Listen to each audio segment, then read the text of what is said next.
Gusti teh nyarita dina Al-Qur'an cek si Joni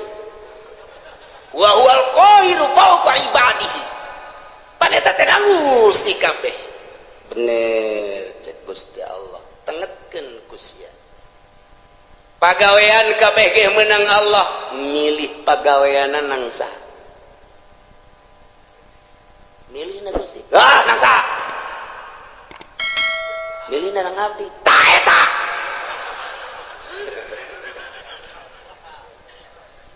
keke can kaharti Gusti sia keur cicing di imah encan boga pilihan naon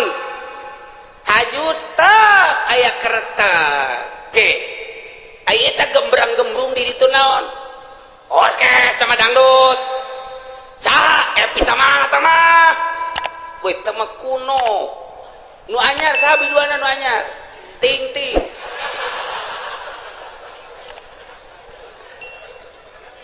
sia eta harita tergerak hate sia tah eta teh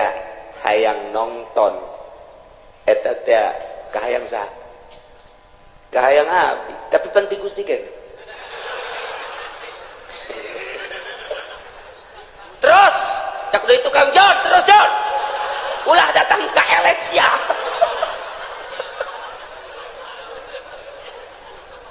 Nabi gak lamun teu dipilihkeun ku Gusti mah tetep bae moal pan Nabi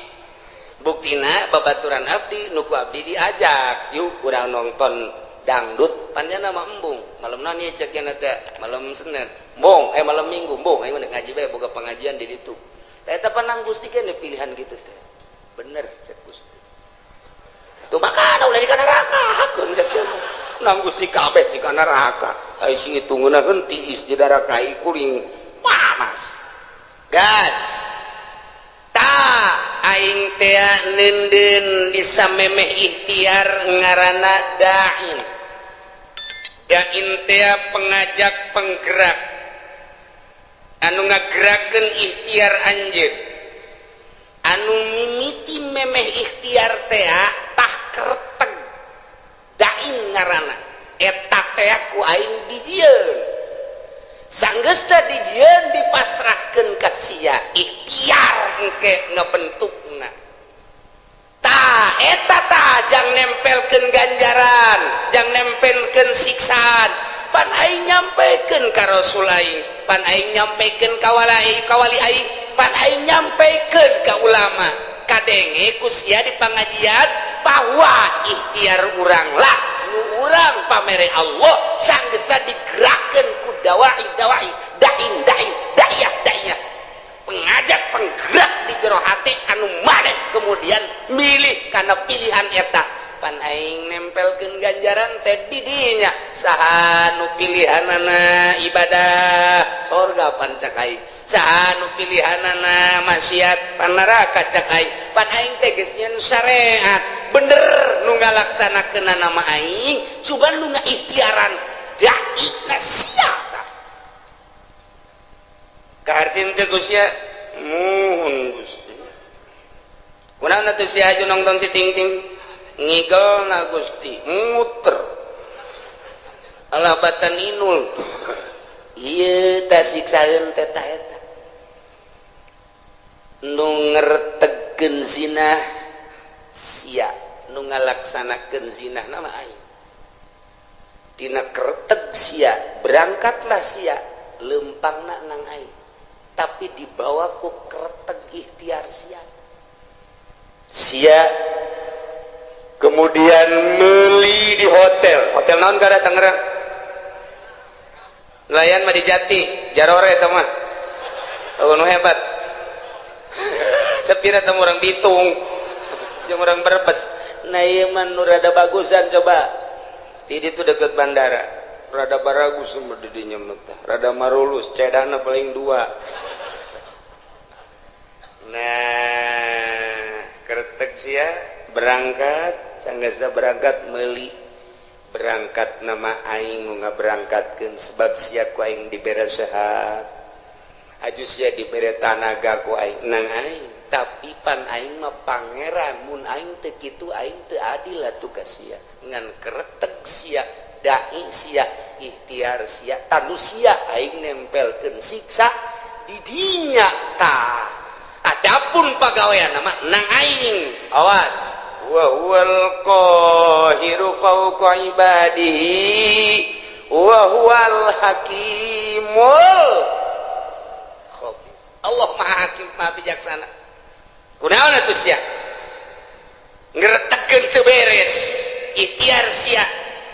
Pan sia malam minggu diajak ku babaturan sia, mani ngaji bae. Pan sak sia aing mandek nonton dangdut bae. Eta tak kretek kos kitu. Can kaharti Gusti supaya kahartieun ku si Jepri. Joli cek si Jepri sia sing bener atuh ngadakuana dihareupeun Gusti aing be bakal diseret ka neraka supaya kaharti kieu cek Gusti Allah. Sagala rupa teh boga maksud di alam dunia adapun anu ngalaksanakeun nama aing kumaha aing bae tapi maksud sia kadeuleu ku aing teh deuleu maksud sia al-khabir maha uninga ka jero batin maksud sia katara jasa ku aing deuleu batin sia sakumaha deuleu zahir sia khabir pan aing dina Al-Qur'an ayat tuku sia dibaca tadi dibalikeun deui ka tarang sia ka aing dekat dakwa bahwa Gusti teh pauqa ibadi bener jasa kan sia salah ngagudakeunana aing teh al-khabir nyaho ka jero batin sia aing nyaho ka tujuan sia coba Gusti tujukeun contohkeun ketika maneh muriang haju maneh neangan obat eta neangan obat hayang naon hayang jaget pan eta kanyahoan pan sia neangan obat teh pan hayang jaget haju sanggeusna kitu maneh teh neangan obat di dokter obat di warung mah teu mempan harita teh haju pan sia hayang ka dokter ta eta teh ai ka dokter nama berangkat teh kapan ku aing teh diberangkatkeun sanajan kadeuleuh mah melalui anak-anak sia jeung dulur-dulur sia ku aing tapi maksud sia ka dokter teh kapan hayang diperiksa hayang naon tuh hayang cager kajawan kan ku aing sia kajawan hayang cager kan tuh iyalah kayakinanna kudu dimantepkeun ka Gusti Allah Subhanahu wa taala. Urang ngaca we ngaca tek begitu ngaca kabeneran kasep. Duh alhamdulillah dibere irung mancung kulit bagus awak semampai dan lain sebagainya alhamdulillah Gusti bersyukur abdi ka Gusti dipasihan sakieu ku Gusti barang urang ngaca nu hideung teh sial jasa ya aing mah beda jeung batur kulit ieu mah jeung areng 12 irung jadi mah kutil sakeuna teh ih kieu teuing ieu aing ieu Allah aduh ieu sih dijieunna ku Allah bener ge ieu nang Allah mana tuh beda jeung batur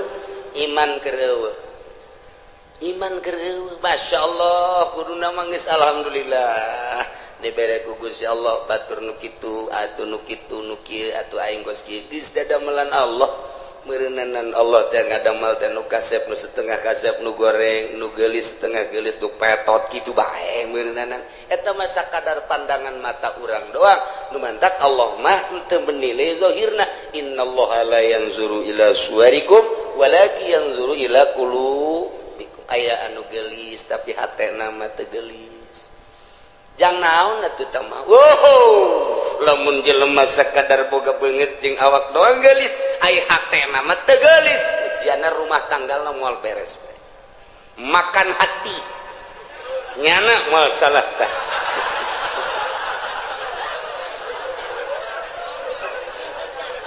tapi lamun urang boga pamajikan teu pati geulis tapi hatena masyaallah ku indah-indah teh mentak kalau banu kieu si itu keur ieu kawin jeung nu geulis kunaon dipegatkeun heran aing mah pan ai nu ieu mah setengah henteu nu itu tapi terus bae kunaonnya nu itu sakitu geulis sakunya da ditinggalkeun bancung aya di nu itu bentik aya di nu itu putih aya di nu itu ya bagus tapi kunaon dipegatkeun aya nu ieu nya hideung nya petegel tapi terus bae orenganan Masya Allah ye lamun si hayang nyaho pamajikan aing nu itu mah aji ka aing teh aing teh simana disabodokeun ku pamajikan lamun aing hayang nginum nyana ngomong ge kos teu boga cokor bae tah aing senep jasa senep aja aing diganti baju teh atuh enggak teh ade ku sorangan idi Kangjeng Nabi ge osok sorangan waduh senep jasa kana jantung gelis ku gelis dah Masya Allah tapi lamun minta duit pohara dibere 1 juta monya 1 juta bere deh 2 juta ya paya keneh ge jadi asana teh aing teu ngeunaheun tapi barang boga pamajikan ieu deuk ka mana kak deuk make baju nu mana Masya Allah asana luluh hate aing tidak berdaya begitu mantas di mamananya nangis saya dilawang tuh datang melambaikan tangan di papa kujana teh di barengan ditanya kumaha tadi di jalan ka aduh ngeunaheun dieu kajunyana di sisi di dieu bangona lamun kaulah hayang minum teh nya nangis siap mawakeun cai teh kadang-kadang mah ngahihidan ka aing teh ya Allah ya Rabbi ya Allah rupane ora pira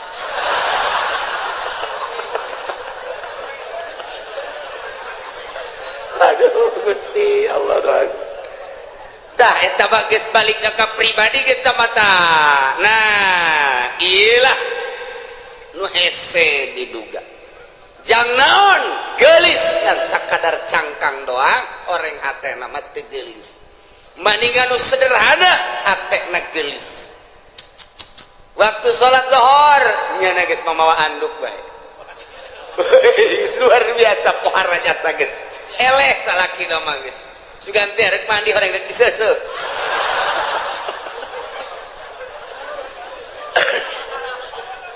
jadi teu hese salaki teh teu hese moneangan ayo ieu ka mana makanan nyana keur di mushola salat alhamdulillah urang geus teu bisa kukumaha asal geus di mushola geus teu bisa kukumaha lawan sababna lantaran nyana keur menghadap kholi urang bisa sabar tapi lamun masih ka mana nyaho ya tadi mah di nonton TV bae juga ngaleos kula ge teu diajak sial-sial teuing beda Pak coba jangan masih ka mana alabatan careuh masih ya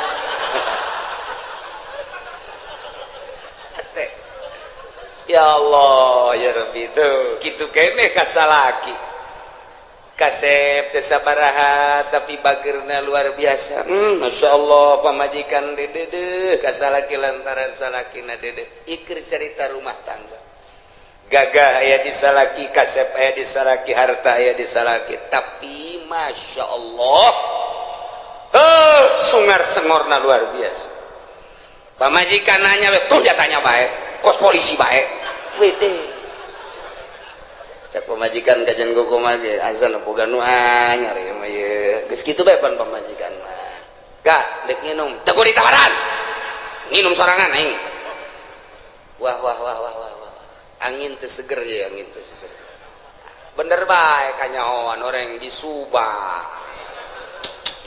Masya Allah gagah aya di nyana kasep aya di nyana sugih aya di nyana tapi nyeri karena hati pamajikan menghadap pamajikan ka haji aidek nyandung mah nyandung beja awe mah geus biasa tuh dicandung mah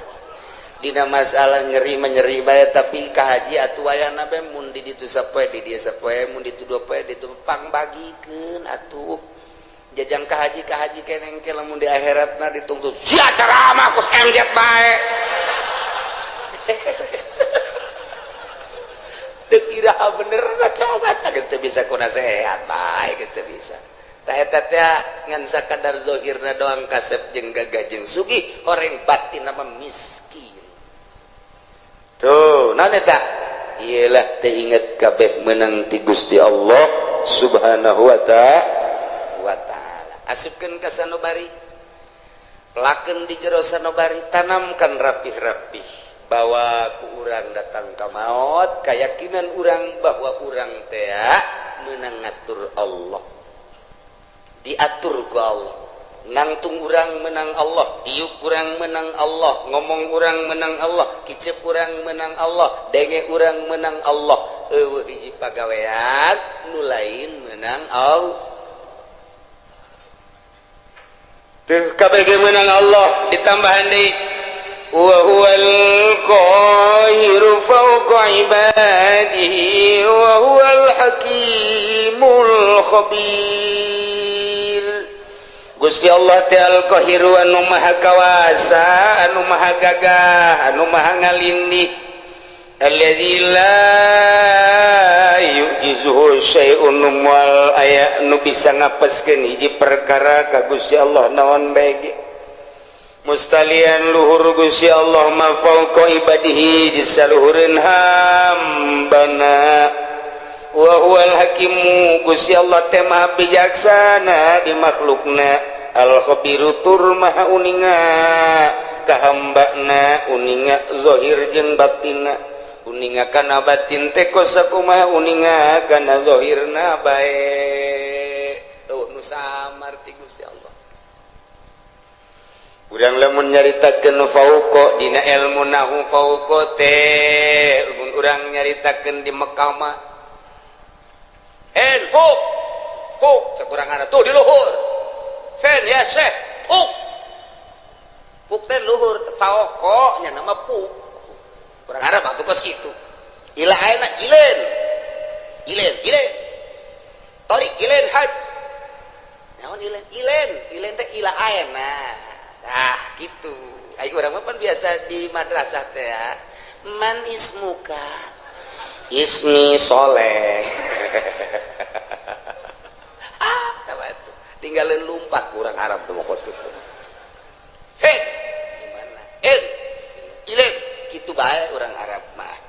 tadi ge fuk teh lu tat handap padahal mah tat handap teh urang dedengan kos gitu teh tah sapoe dua poe tilu poe saminggu oh paham itu teh di urang teh dididik ku lingkungan ngaran dididik ku lingkungan. Jadi lamun urang dididik ku lingkungan mah tere kos kumaha kos urang di Mekah dididik ku lingkungan anak nu di dieuna tilok salat kan dadak di ditu mah resep salat di dia tilok berjamaah di ditu mah lompat kana hayang berjamaah eta kurang dididik ku lingkungan eta paling nomor hiji ngadidik karakter manusia geus jelema lamun teu terdidik ku lingkungan buang kawarah hirup di lingkungan pesantren tapi tidak jadi terdidik ku lingkungan eta teh nyana buang kawarah jasa nu mantap kita orang-orang luhur mah orang-orang intelek ngeuk mempergaulkan anak teh nyana memilih teman kamu siapa jangan si anu aja eta teh naon sebabna lantaran supaya terdidik urang lamun babarengan jeung nu bodoh ka bawa bodoh tapi urang babarengan jeung nu pinter ka bawa pinter urang ayeuna babarengan jeung tukang main sit bae milu tapi urang babarengan jeung tukang salat urang teh minimal neulekeun nyana kebel-kebel urang babarengan jeung ahli fikih kebel-kebel hafal fikih babarengan jeung ahli nahu kebel-kebel nyaho mubtada khobar bae mah babarengan jeung ahli Allah makrifat lalaunan jadinya ho ner lantaran eta pengetahuan seseorang teh nungtun batur atau yasruku tab'a cek hikam teh kos kitu tanu mantak ge urang teh ye neuk masantrenkeun anak ka mana ye supaya terdidik rapi lingkungan anak eta mendidik nomor hiji lamun hayang bisa bahasa Inggris atuh ulah di kamaukeun atuh engke paling ge ora mengkonon sila mah ge wede anu timbul teh kitu arep endi sira tarik ya kos gitu nu bijilna atuh kudu dikamanakeun mun hayang bisa bahasa Inggris di ka Amerika ke di ka Inggris kan geus teu kudu sakola asal cicing di ditu balik 3 bulan bisa bahasa Inggris atawa dididik khusus di pendidikan English studies geus kos kararitu. Nah iyalah pendidikan lingkungan teh awas wa huwal qahir Gusti Allah teh anu maha maksa maha kawasa moal aya nu bisa ngelehkeun jeung ngapaskeun ka Gusti Allah mah mustalian Allah mah maha luhur luar biasa kaluhuranana fauqa ibadi jikeun nyaritakeun fauqa lamun urang nyaritakeun to nu hiji dihandap tuh nu hiji deui di luhurna fauqa teteta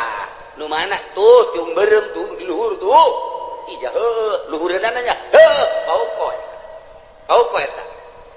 eta tuh di hadapan tahta ngaranna tahat handapeunna oh eta bahasa Arab eta mah ngaranna fauqa makannya aya fauqa teh manziliyah atawa disebut teh ieu teh fauqana teh fauqa kitu naon ngaranna manziliyah jadi ngan sakadar fauqa teh pangkat ari sia nyaon teh kasarwiti nyaho ari kasarniti atuh jauh cek sia gelisan mana atuh jauh tah mah po sarwiti mah tuh luhureunana eta luhureun teh lain sarwiti numpakan sarniti luhureun tina gelisna berarti tah kagelis pokok kana tah pokok kana mun ditanyakeun ai sarwiti jeung sarwiti oh sarwiti mah fuk teh naon luhureun sia nyaon teh ka Haji Heri nyaho aing ka Joni nyaho eta usahana waduh jauh luhureun Joni mah luhureun teh lain berarti luhureun numpakan mamakannya ieu beban ziliyah eta lamun kurang dibahas fauqa teh moal kaluar ti 12 tempat fauqa jadi urang ngebahas fauqa bae dia moal anggeus datang ka lohor ya moal anggeus mun dibahas hiji-hijina ka di jurusana aslina fauqa mah aslina makaniyah geus digunakeun kaluar makaniyah engke bakalna jadi majas panjang deui tah ngaji kos kitu tah atuh kula kitu bisa emang ngajalanan bae majas bae kos kitu teh hese teh ngaji teh tah ieu tah deuk ngajelaskeun fauqa besi kieu doang kieu Allah teh maha luhur kaluhuranana aya luhureun hambana jadi berarti Allah teh aya di luhur langit hambana mah dihandap besi kos kitu mengkol siap bahaya mentak dijelaskeun fauqana heula ieu mah fauqa teh manziliyah ngan lamun dibahasakeun fauqa manziliyah berarti aya persamaan panjang deui bae mata kual kaudak ieu mah hese jasa ieu gaji fauqa bae ge hese fauqa geus banding ulah dia aja cek ulah mah uyang udah bahasa batu geus teu kudu jadi ieu mah fauqa teh tisaluhureunana sampikeun ka dibahas kos kieu meureun Allah teh saluhureun urang teh luhureun lain kitu meureun di langit lain kitu meureun di luareun bumi Allah teh lain kitu besi saluhureun hamba na kabeh saluhureun makhlukna jatuh manusia kapan makhluk atupan bumi jeung langit ya beureun makhluk atuh Allah mah di luareun eta meureun ai saluhureunana mah lain kitu ja Allah mah aya kuari ge di mana aya di dieu mana ieu coba cekel tumal ka cekel di mana atuh belah katu lain belah kaca lain belah hareup lain atuh beureun belah tukang lain di luhur di dieu lain di handap lain ka tincak atuh aju di mana atuh nu ngagerakeun sia ta eta Allah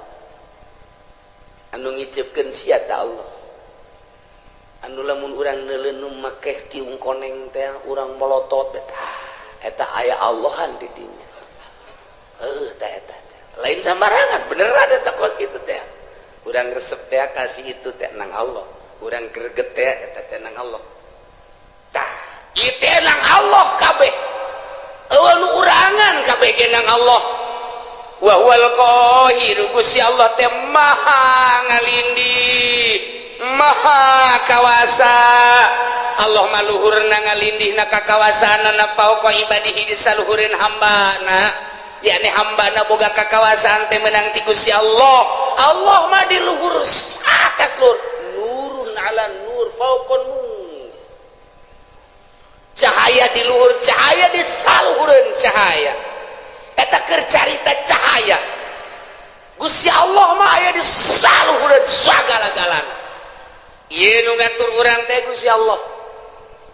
anu ngaayakeun urang ti eueuh Gusti Allah anu nangtungkeun urang Gusti Allah nu ngadiukeun urang Gusti Allah anu mere kicep Gusti Allah nu mere ngadenge Gusti Allah anu maremkeun dedengean Gusti Allah anu ngadengekeun deui Gusti Allah anu nalekeun urang ka sagala rupa nang Allah diparemkeun ku Gusti Allah tadi teh eta mah kabeh ge meuning Gusti Allah heueuh hiji pagawean nu dipigawe ku urang lain ti Allah moal aya kabeh menang Allah Allah mah al-qahiru fauqa ibadihi aduh ai menang Allah mah geus bae urang cara ricing we budak ya kabeh ge menang Allah atuh nu dikasorgakeun menang Allah kana nerakakeun menang Allah kuari jelema ieu didaekeun salat menang Allah eta jelema teh didaekeun mabok menang Allah aya teh dijadikeun pejudi menang Allah aya teh dijadikeun pesina menang Allah aya teh pejabat korupsi menang Allah nah mantep cak pejabat teh nah Allah eta ngan sia deuk dikamanakeun meureun ku Allah menang Allah can kahar ti cenah kiai kabeh menang Allah tapi pan Allah mah teu adil amat pan kabeh nang Allah tapi di akhirat nu ieu ka surga nu ieu ka neraka cek anu di ka nerakakeun teh Gusti aya abdi didamel ku Gusti ku saha ku kaing aya abdi ayeuna dimasiatkeun ku saha ku aing pada tu abdi di ka nerakakeun kumaha aing wae Gusti pan kitu amat we atuh kumaha aing wae aing mah pangeran tapi abdi nuntut keadilan Gusti hari itu si itu teh disolatkeun bae ku Gusti di dunia nangsa nang aing ajunya nang ngaji bae nangsa nang aing ajunya na boga harta daek sedekah nangsa nang aing aju ku ari di ka surgakeun nangsa nang aing atuh kunaon abdi teu dikitukeun kumaha aing bae bego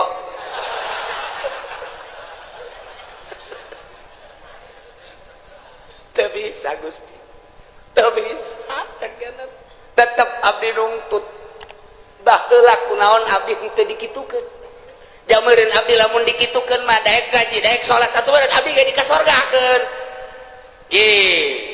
tetep abdi bung ka neraka Gusti panas bung malaikat ulah loba omong tetep ka neraka besen ge heula putuskeun heula Allah teu adil tetap Allah ya ta'adil lumantak di dia diberian wa huwal hakimul khabir Gusti Allah teh anu maha bijaksana di makhlukna didamel nu jangkung didamel nu pendek didamel nu putih ku Gusti didamel nu hindeng teh ieu teh bijaksana Gusti Allah nu ieu mah dagangna maju nu ieu mah dagangna mundur ieu teh bijaksana Gusti Allah nu ieu mah jadi sugih nu ieu mah jadi susah ieu teh bijaksanana Gusti Allah lantaran Gusti Allah ma'al khabiru anu maha uninga di bawatinihim kajrona sakumaha nyahona kana zahirna bae tetep abdi nuntut ka Gusti kunaon make jeung abdi dimasiatkeun sakitu bae abdi kok dulur abdi tetangga abdi mah di ka surgakeun ai abdi dimasiatkeun kunaon ayu abdi tetep demo ka Gusti dek yen komplotan demo BBM naik sak Gusti Allah kieu aing mimiti nyieun lauhil mahfuz haju aing nyieun kolam pernah dicatat seluruh ruh haju geus dicatat eta ruh kabeh moal kurang moal leuwih ku aing ditanya alastu birabbikum aing tah lain pangeran anjeun pan sia ngajawab qalu bala haju ku aing sia diturunkeun ti alam lahut ka alam jabarut pan sia masih keneh muhun-muhunan dek nurut ka aing diturunkeun ti alam jabarut ka alam malakut alam malaikat pan sia didinya ngarobrol yu urang patuh ka Gusti ulah kumaha deuleu tuh malaikat pon babeh ngomong kitu barang sia diturunkeun ka alam nasut alam nu rusak alam nu pana dibere mata jeung dibere ceuli pan aing ngutus rasul titah nuturkeun rasul eta teh rasul ku aing dibere mukjizat kabeneran unggal rasul dibere mukjizat macem-macem sia teh kapan di akhir zaman di umat Kangjeng Nabi aing Muhammad ngaranna pan dibere ku aing mukjizat Muhammad teh Quran terus disampai-sampaikan kapan ku ulama pan sia teu ngajeding mulai naon Gusti ngajeding bodoh sia teh nyaho ngajeding azan tah sia teh teu melu wah aya deui melu deui parah ti ngajeding teh mata sia teu melu tah teu ngajeding teu melu sia ge pareta beureut teu ngajeding teh nang ti Gusti teu melu teh meureun nang ti Gusti bener cek Gusti aing pan nitah nyampikeun melalui Muhammad Rasul aing di Muhammad disampaikan ku para sahabat aya khulafaur rasyidin di sahabat ku aing terus kita disampaikan melalui umat aing pilihan-pilihan wali-wali Allah pan sia ngadenge Abdul Qadir punya sia Abdul Qadir nyaho di mana sia eta Abdul Qadir pondok tukang lauk nyaho sia ka Imam Syafi'i nyaho sia ka Imam Hambali Hanafi mazhab-mazhab nyaho sia ka wali sultan aulia nu aya di Indonesia aja sia orang Indonesia aya wali sanga nyaho aya teh di Banten wali aya teh penerus walina aya juara sub Golkar lain wae eta nama kerebekeun aing tah mah batur sia keuleuh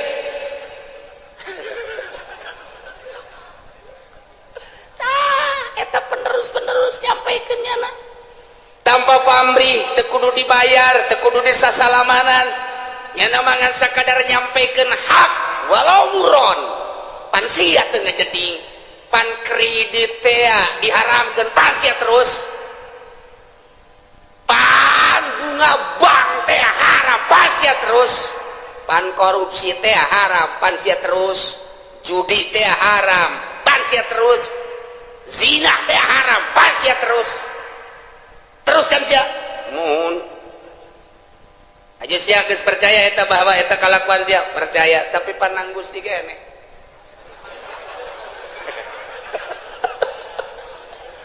kumbung-mungna ka neraka ieu si Joni urang Cikupa embungeun di sidang babeh ngadengekeun di satu kangen terus Jon terus ulah sampai ke neraka urang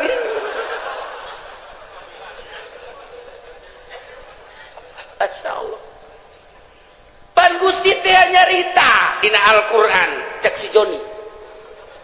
wa huwal qahiru fawqa ibadihi pan eta teh Gusti kabeh bener cek Gusti Allah tengetkeun ku sia pagawean kabeh ge meunang Allah milih pagaweana nang saha milih na Gusti nang saha milih na nang abdi tah eta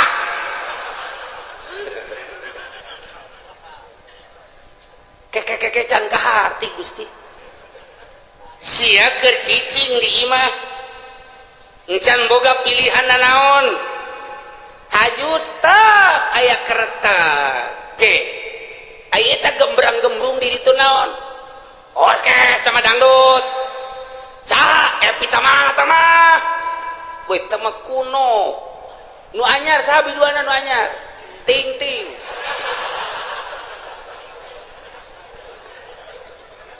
sia eta harita tergerak hate sia tah eta teh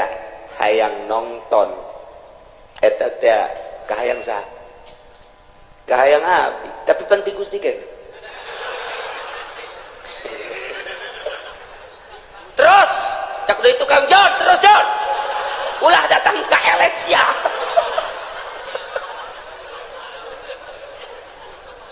Nabi gak lamun teu dipilihkeun ku Gusti mah tetep bae moal ka Nabi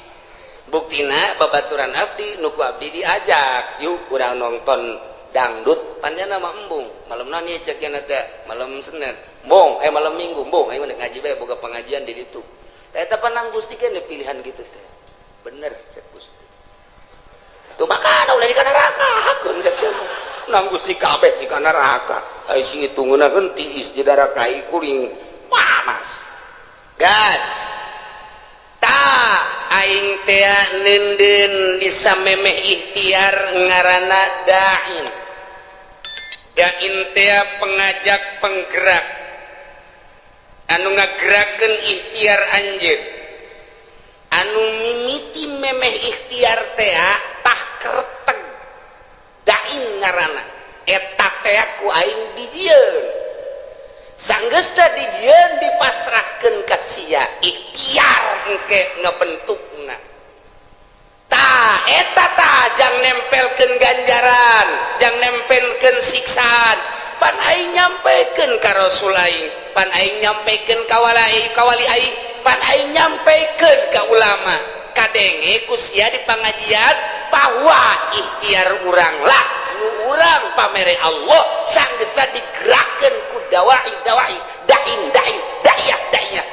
pengajak penggerak di jero hati anu maneh kemudian milih karena pilihan eta pan aing nempelkeun ganjaran teh di dinya saha nu pilihanana ibadah surga pan cak aing saha nu pilihanana maksiat pan neraka cak aing pan aing teh geus nyeun syariat bener nu ngalaksanakeunna nama aing cuban nu ngaikhtiaran dai na sia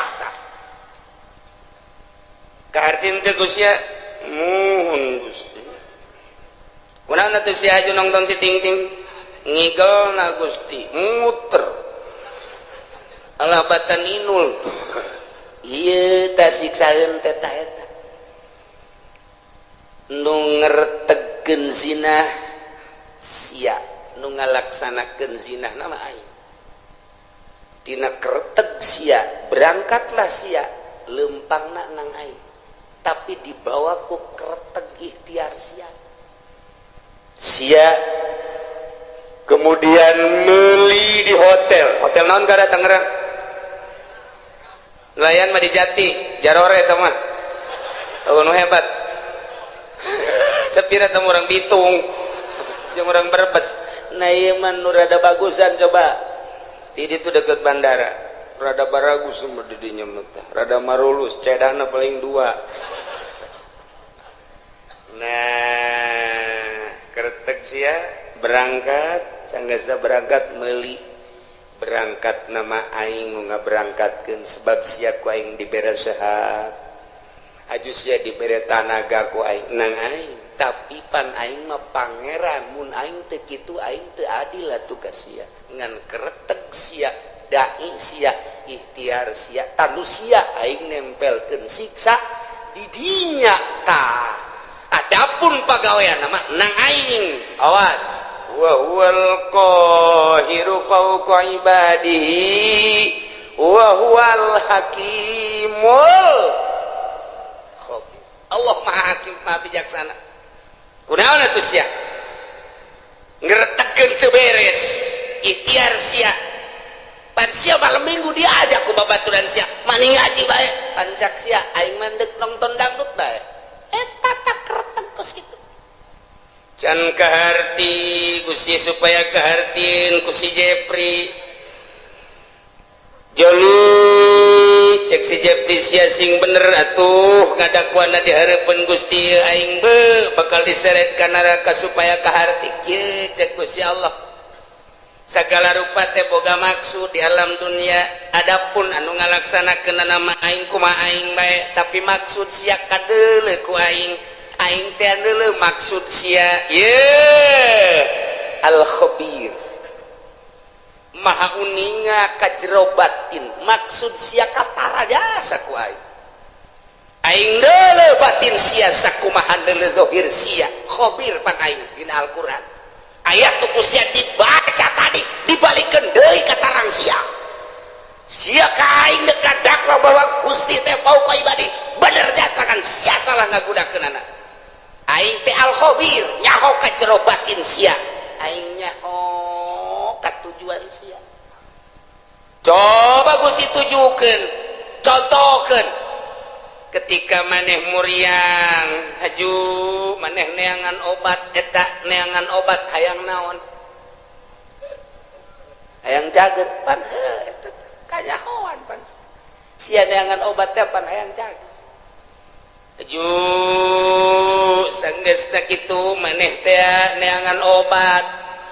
di dokter obat di warung mah teu mempan harita teh haju pan sia hayang ka dokter ta eta teh ai ka dokter nama berangkat teh kapan ku aing teh diberangkatkeun sanajan kadeuleuna mah melalui anak-anak sia jeung dulur-dulur sia ku aing tapi maksud sia ka dokter teh kapan hayang diperiksa hayang naon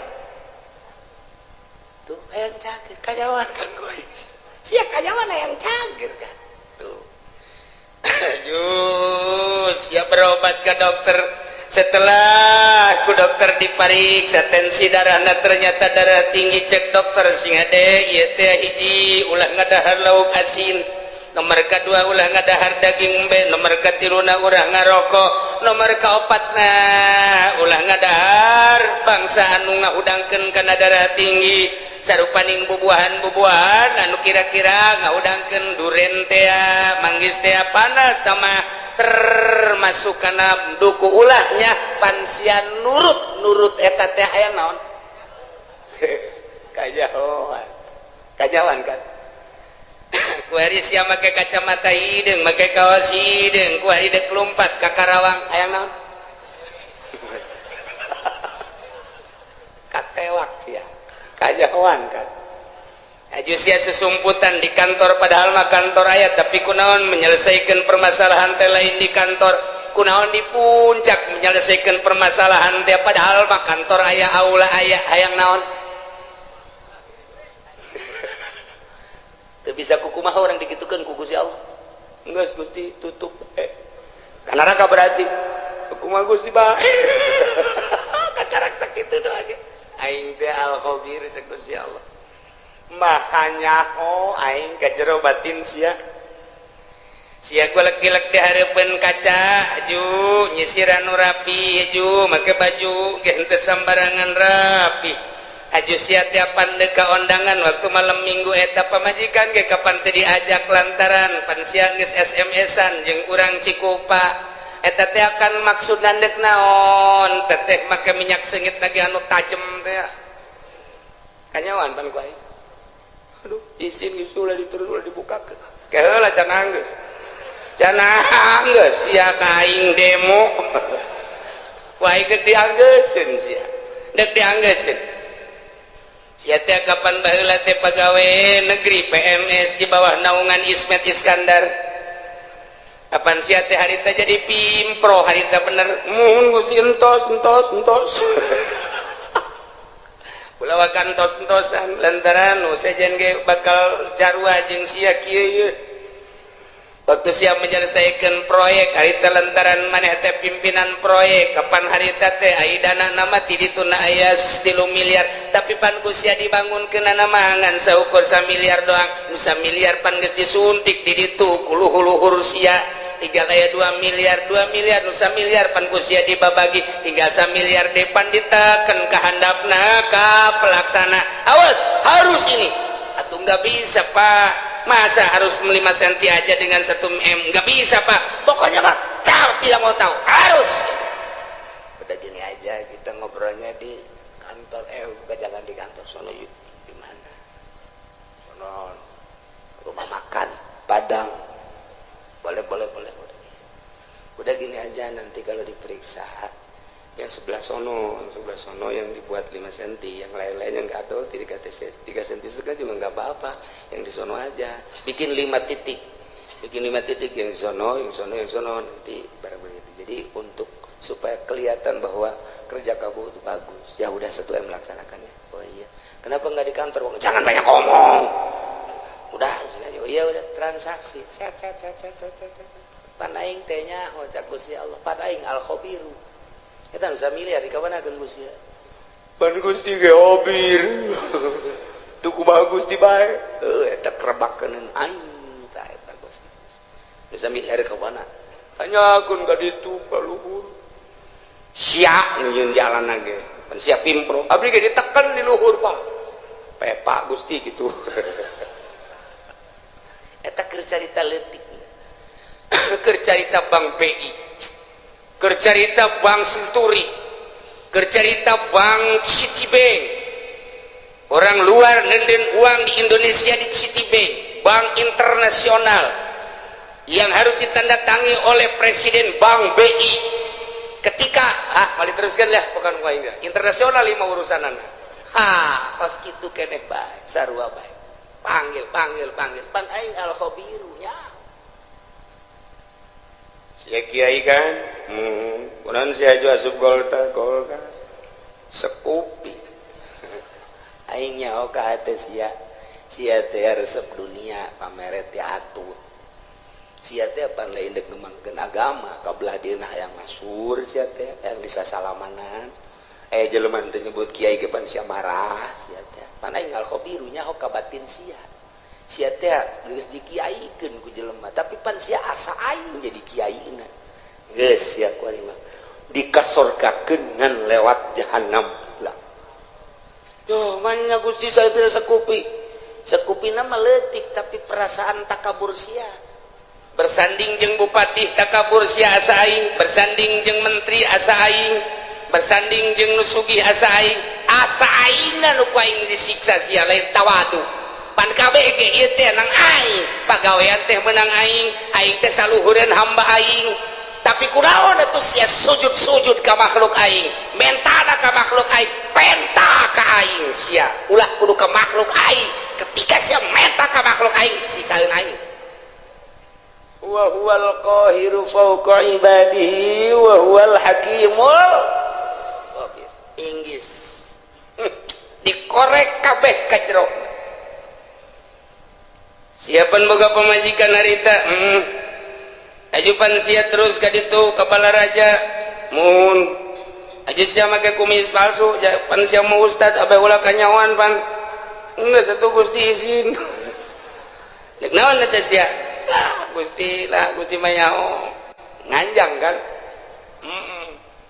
aja di situ aja kunaon atuh Gusti ante dikawin ngan di baba doang pan sia ustad nu di mana marah baik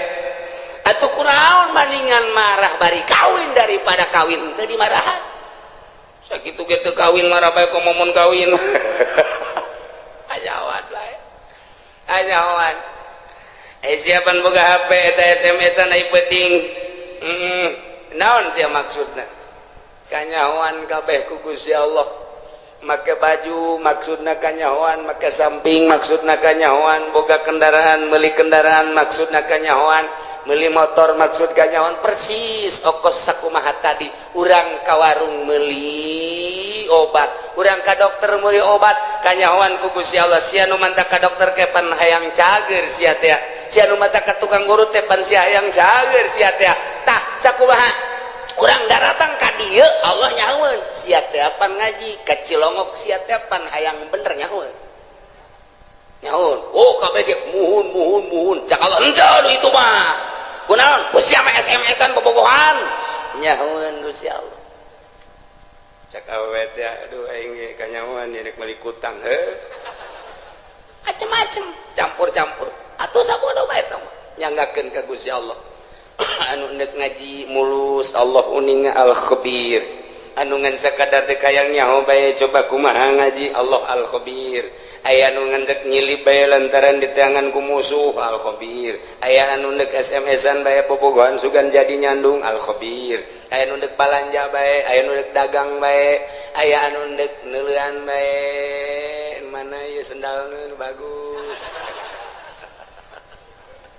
Atuh Allah al-khabir dianggakeun. Tah kuari geus kabeh berarti kanyahoan ku Gusti Allah jameunang ngatur Allah balikeun kuari ka ayat anu luhur horeng kabeh di meunang Allah.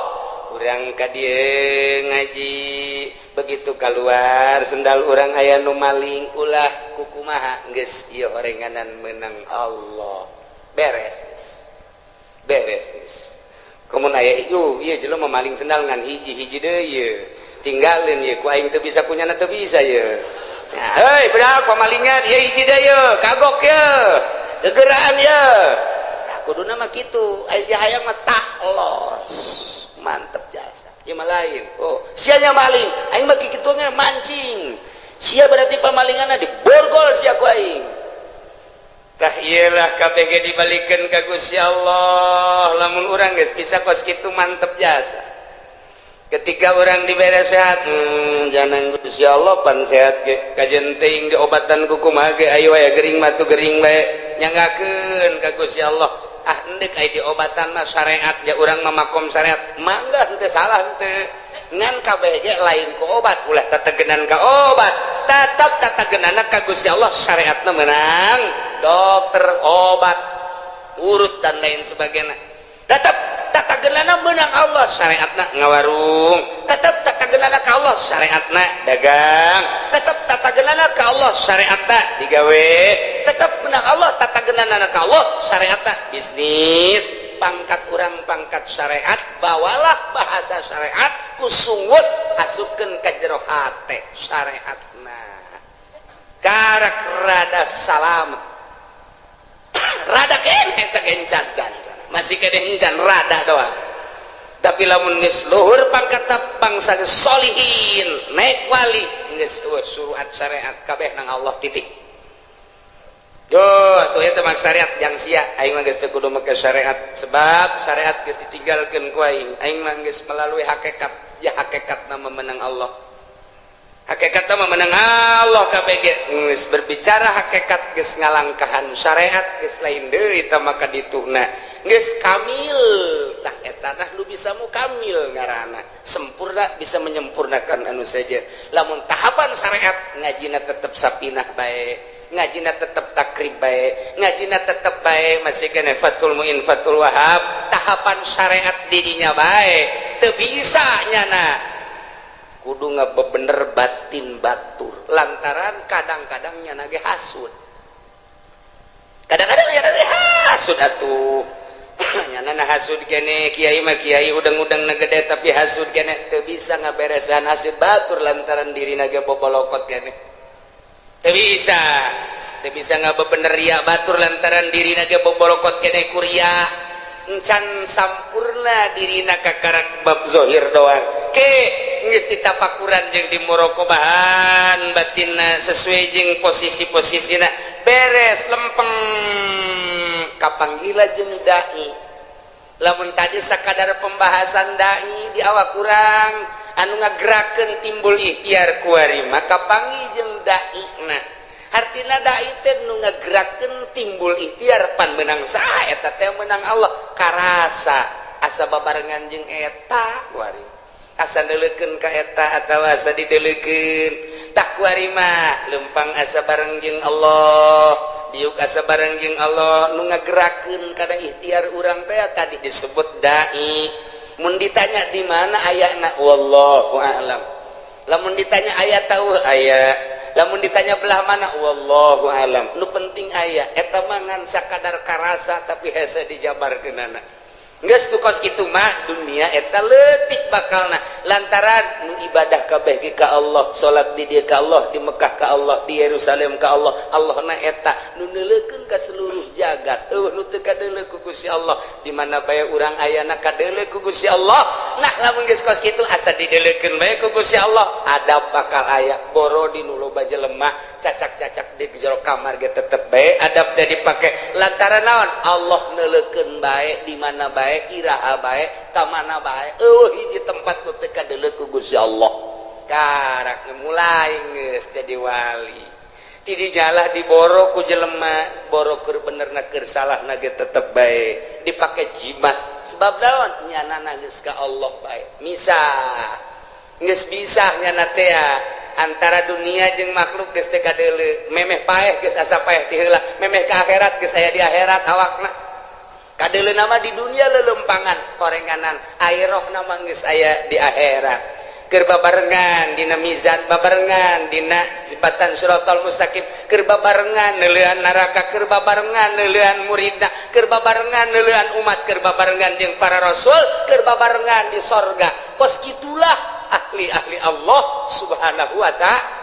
Wa iyam saskallahu bidurin fala kashifalah.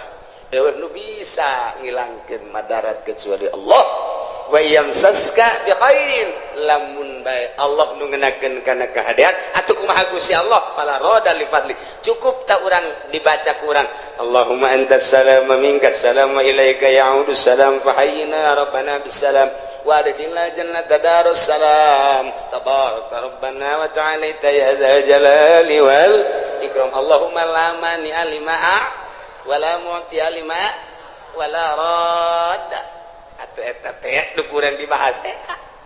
lamani alima atau eta moal aya nu bisa ngahalangan kana pamere Allah, wala muti alima mana eta moal aya anu bisa mere lamun dihalangan ku Gusti Allah, wala rada lima qada eta moal aya nu bisa nolak lamun geus qada ti Gusti Allah. Dibabaca unggal magrib tapi nyarekanan mah terus bae, dibabaca unggal magrib unggal subuh ge lawan sababna teu asup ka jero sanubari lantaran teu pernah nyaho kana hartina. Tah sageus nyaho kana hartina mah akur jeung ayat ieu. Tah nu manteg ge ieu mah sesuai jeung Ibnu Abbas teh. Diriwayatkeun ti Ibnu Abbas, cek Ibnu Abbas kuntu radifa Rasulillah sallallahu alaihi wasallam sim kuring teh ngabonceng di Kangjeng Rasul. Pakola li ngabonceng umurna kakarak 8 tahun Abdullah bin Abbas. Abdullah bin Abbas umur 8 tahun naikon 8 tahun naikon ta babarengan jeung Kangjeng dipayun Sayyidina Abbas dipengker. Jadi ngabonceng Kangjeng Nabi mah kadang dibonceng kadang ngabonceng. Masalah. Masalah tah tidinya cek Kangjeng Rasul pakola li ya gulam. Bocah, oh ya bunda ya. Anak king ala u'allimuka kalimatin yanfa'uka Allah bihinna. Daek teh mun diwurukan beberapa kalimah nu bakal bisa ku Gusti dimangpaatkeun. Pakultu cak Ibnu Abbas bala ya Rasul atuh kantana. Pakola cek Kangjeng Rasul ihfazillah yahfazka. Jaga ku maneh Allah, Allah bakal ngajaga ka anjeun. Ihfazillah tajidhu amamak. Ibadah anjeun ka Allah jaga ku anjeun Gusti Allah bakal kapanggih ku anjeun di hari. Maksud amamak teh engke geus maot. Atawa di dunia keneh geus karasa ayana Gusti Allah, karasa jasa deketna Gusti Allah, karasa babarenganna Gusti Allah. Jaga Gusti Allah, ibadah ka Gusti Allah pakai aturan anu pas jeung sesuai jeung aturan Allah, tajidhu amamak. Bahasa Kangjeng Nabi tajidu amamak teh bakal kapagi di hareup. Sebab urang teh keur menuju ka hareup.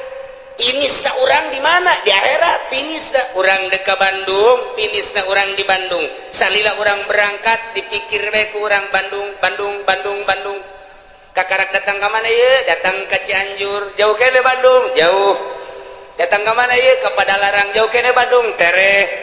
Kitu kan kabeh ge. Datang ke Bandung, alhamdulillah urang teh lalakon musafir deuk pae ka ditu ka akhirat. Tah ku ari teh ditanya jauh kene ieu akhirat, jauh sebab ieu keur di Karawang. Geus deukeut apa jauh ieu? Jauh kene sebab urang kakarak ke balok 2. Anggul ku sia balok 10. sing hade ieu teh lalakon teh urang teh deuk ka hareup amamak bakal kapanggih jeung Gusti Allah. Ihfad jaga ku ari Gusti Allah engke kapanggih jeung Gusti Allah. Lamun ku ari teu ngajaga Gusti Allah ketika maneh pae kapanggihna jeung siksa Allah lain jeung Allah. Tuh cek Ibnu Abbas nuhun Gusti ta'aruf ilallah ibadah maneh ka Allah firraha dina waktu keur senang keur sehat ibadah keur sugih ibadah naon fasilitas waya di urang ta'aruf ilallah pake dedeuheusan jeung Gusti Allah wawauhan jeung Gusti Allah ibadah ya'rifka bisyiddah ketika urang susah ketika urang gering Allah bakal mere ka urang rahmat. Lamun urang keur sugih kuari ibadah melalui harta urang keur sehat dakwah urang teh salat urang teh tahajud urang teh dek teh kuari ring sidah ngaranna urang pasti hamuriring hamuriring urang aya maknaan Allah teh maha khabir maha uninga ka hamuriring urang berarti urang teh aduh nyeri berarti cak Gusti Allah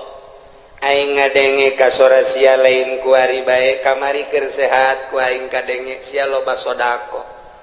ku ari sia gering ku aing kadenge jasa rintihan sia sarua jeung sodako sia Masya Allah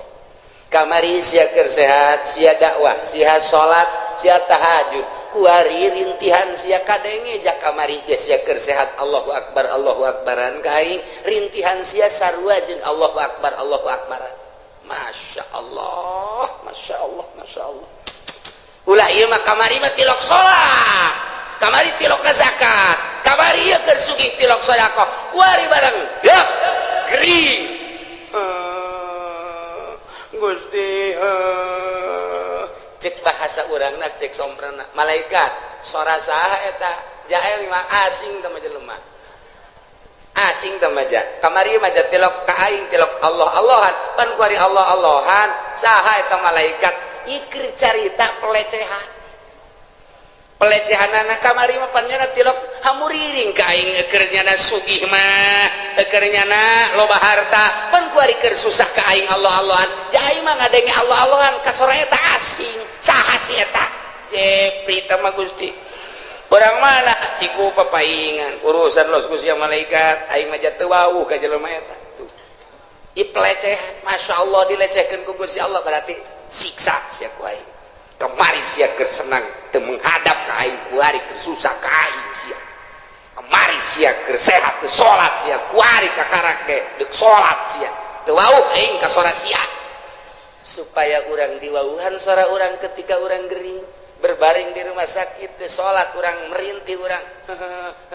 cak Allah kadenge sora sia lain kuari bae kamari keur sehat sia penting Allah-Allahan ka aing kuari sia teu sholat teu bisa aing nyaho aing mapan maha khabir sia teh hate mah hayang sholat sarua berbaring di rumah sakit sarua jeung sholat sia per detik sarua jeung per detik per menit sholat.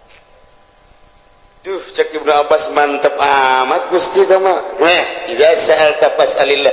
di mana anjeun minta pentalah ka Allah wa idza sta'anta fasta'in billah di mana minta tulunglah ka Allah faqad jafal qalam bima huwa kainun isberes qalam geus teh dituliskeun deui qalam teh tinggal ngalaksanakeun aturan-aturan Allah nu kuari bae geus beres caritaan roh geus beres tulisanana surga jeung neraka kuari tinggal ngalaksanakeun doang falau annal khalqa kullahum jami'an aradu ayaturruk lamun bae makhluk seluruhna ngarepkeun ngamadaratkeun ka anjeun bisain lam yaktihi ku hiji perkara cek anjeun Nabi anu teu dikodokeun ku Gusti Allah lam yaqdiru alaih moal mampu eueuh dikodona moal mampu dek dibunuh ku saratusan teu aya tulisan bakal terbunuh nu 100 moal bisa ngabunuh sakompi dion 203 bila perlu 5 kompi dek kabunuh maneh anana eueuh kodona ti ditu moal bisa kajen kumaha ge waj'alillahu amal billah syukri wal yakin beramallah ka Allah syukuran jeung yakin wa'lam anna bis sabri ala ma dzakarahu khairan katsira kanyakeun ku anjeun sabar ala ma takrahu kana naon urang embung urang susah embung sabar khairan katsira lamun tata dina urang ibadah urang gering urang embung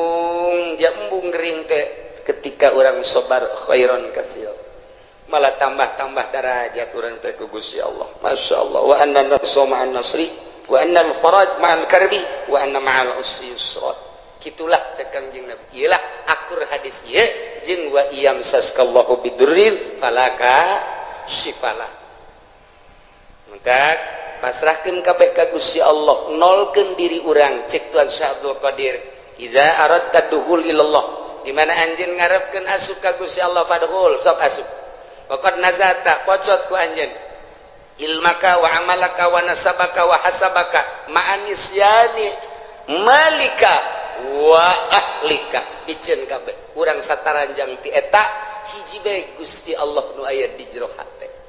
Mantap jasa orang ibadah engke ka Gusti Allah mun geus model kitu karasa dainna karasa jeung Allah. Mun aya bahasa wa huwa ma'akum aina ma kuntum karasa wa huwa aqrabu min hablil warid wa nahnu aqrabu min hablil warid karasa deketna Gusti Allah. Mantap kitu Kanjeng Nabi Khadir alaihi salam dipenta doa ku muridna mama supaya abdi mantap jasa keyakinan ka Gusti kudu ngawiridkeun naon wiridkeun ieu wa iyam saskallahu bidurrin falaka syifala wa iyam saska bi khairin fa huwa ala kulli syai'in qadir cek Kangjeng Nabi Khadir wa huwal qahiru fawqa ibadihi wa huwal hakimul khabir. Tilu kali pada maghrib tilu kali pada isya engke doa ngadoana ieu Allahumma lakal hamdu wa minkal faraju wa ilaikal mustaka wa bikal musta'an wa la haula wa la quwata illa billahil aliyil azim wa nasta'inuka ala fasadin fina wa nas'aluka salaha amrina kullihi ya arhamar rahimin. Eta lah doana lah geus ara hafal kabeh eta. Eta doa Allahumma lakal hamdu wa minkal faraju wa ilaikal mustaka wa bikal musta'an wala haula wala quwata illa billahil aliyil azim. Ngan pelebah ngadoa ieuna nu katuhu jeung nu kenca kabeh di kepelkeun.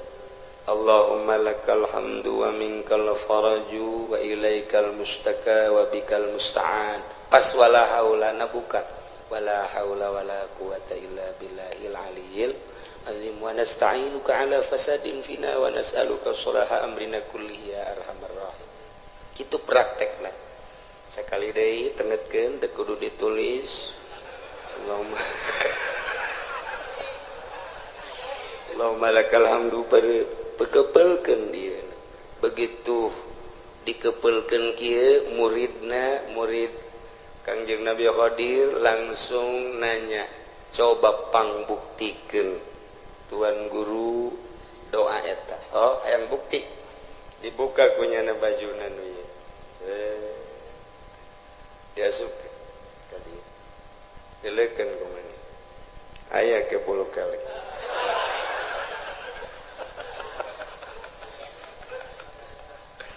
kebelkeun di jero ieu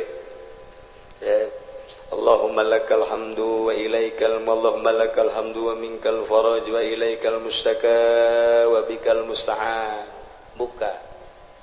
wala haula wala quwata tuh kasubkan gajari sana ya wala haula wala quwata illa billah. Namun orang hayang naon di dieu Gusti abdi mah hayang emas babari asupkeun ka. Allahumma lakal hamdu wa minkal faraj wa ilaikal mustaka wa bikal musta'an. Kaluarkeun wala haula wala quwata illa billahil aliyil azim. Tah mas sakopeah. Mas Jawa. Dibukti-buktikeun ku Kangjeng Nabi Khadir mah sup ka dieu buka hayang naon sup ka dieu buka hayang naon doana ieu. Lantaran doa ieu teh akur jeung wa iyam saskallahu bidurri. Allahumma lakal hamdu Gusti ka Gusti sadaya puji. Wa minkal faraju sadayana nu Gusti gabungan. wa ilaikal mustaka bebeja dengan ka Gusti unggul teu pernah ka makhluk teu pernah ka jelema teu pernah ka sasaha ka Gusti unggul wa bikal musta'an ka Gusti unggul tempat pepentaan menta tulung jeung sajabana abdi mah wala haula wala quwata illa billahil aliyil azim akur jeung nu tadi batak nerok jasa tah wiridna ieu bada magrib 3 kali doana nu tadi Allahumma lakal hamdu wa minkal faraju wa ilaikal mustaka wa bikal musta'an wala haula wala quwata illa billahil aliyil azim wa nasta'inuka ala fasadin fina wa nas'aluka sholaha amrina kullihi ya arhamar rahimin tanjebkeun ke ka jero hate urang boga hajat boga naon baca ieu Gusti abdi ge hamba Gusti abdi teh hamba Gusti nu dhaif abdi mah teu boga ilmu ka Gusti teh wa ma utitum minal ilmi illa qalila turunan abdi mah jasa kieu Gusti mah uninga pangkat abdi eueuh nanaonan Gusti boro-boro menurut Gusti menurut manusia ge abdi mah ditoler-toler tapi kabutuhan abdi seueur Gusti lantaran abdi teh geus imah tangga moal menta kasalian Gusti abdi moal menta ka makhluk moal menta ka jelema moal menta ka atasan abdi mah ka Gusti bae nyangakeun sadaya-daya ka Gusti adapun ke Gusti merena nyangakeun kumaha Gusti bae meureun melalui maung melalui orai melalui ucing melalui tangan-tangan manusia urusan kitu mah nyangakeun ka Allah ngan abdi nyuhunkeunana teu kasasangan ka Gusti wungkul baca doana nu eta Allahumma lakal hamdu wa minkal faraju wa ilaikal mustaka wa anta bikal musta'an wala haula wala quwata illa billahil aliyil azim wa nasta'inuka ala fasadin fina wa nas'aluka sholaha amrina kullihi ya arhamar rahimin